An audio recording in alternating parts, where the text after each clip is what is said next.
சாதிய ரீதியான படமாக இருப்பதாக கூறி ப்ளூ ஸ்டார் படத்தை வெளியிட சென்சார் போர்டு உறுப்பினர்கள் எதிர்ப்பு தெரிவித்ததாக படத்தின் தயாரிப்பாளரும் இயக்குனருமான ப. ரஞ்சித் குற்றம் சாட்டியுள்ளார். ரொம்ப ஏமாற்றமா இருந்தது. ப்ளூ ஸ்டார் படம் வெளியாக கூடாதுன்னு சொல்லிட்டு டிஃப்ரெண்ட் ஒப்பீனியன் வந்துச்சு. ரொம்ப கம்மினலாக இருக்குது.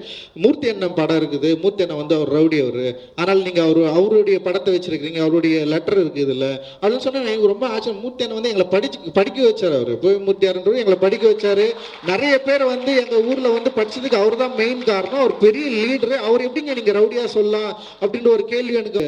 வேறுபாடுகளுக்கு எதிராக நம்ம ஒன்றா ஆகணும்னு சொல்லுது. அந்த ஒன்றா ஆகணும்னு சொல்கிற ஒரு தத்துவத்தை கோர்ற ஒரு படத்தை வெளிவரக்கூடாதுன்னு தடை செய்கிற அளவுக்கு தான் மாற்று கருத்து ஒரு சென்சார் போர்டுல உறுப்பினராக இருக்கிறவங்களுக்கு அவ்வளவு பேர் இருக்கிறாங்க. அப்படின்றப்ப ரொம்ப ஒரு மோசமான சூழல் இருக்கிறத நம்ம பார்க்க முடியுது. சேர்ந்து வாழணும். இங்க இருக்கிற வேறுபாடுகள் அற்ற ஒரு இடத்துல நம்ம வாழணும். உங்களுக்கும் ஒரு கோயில் இருக்கா, அந்த கோயில் எங்களுடைய கோயில், உங்க சாமி எங்களுடைய சாமி, உங்க அம்மா உங்க அப்பா எங்க அம்மாவா, எல்லாரும் ஒன்னா இருக்கணும். நம்ம எல்லாரும் ஒன்னா இருந்தோம்தான் இங்க இருக்கிற வேறுபாடே நம்மளால உடைக்க முடியும், களைய முடியும்னு சொல்லிட்டு ரொம்ப சாலிடா பேசின ஒரு திரைப்படமா ப்ளூ ஸ்டார் பாக்குறேன்.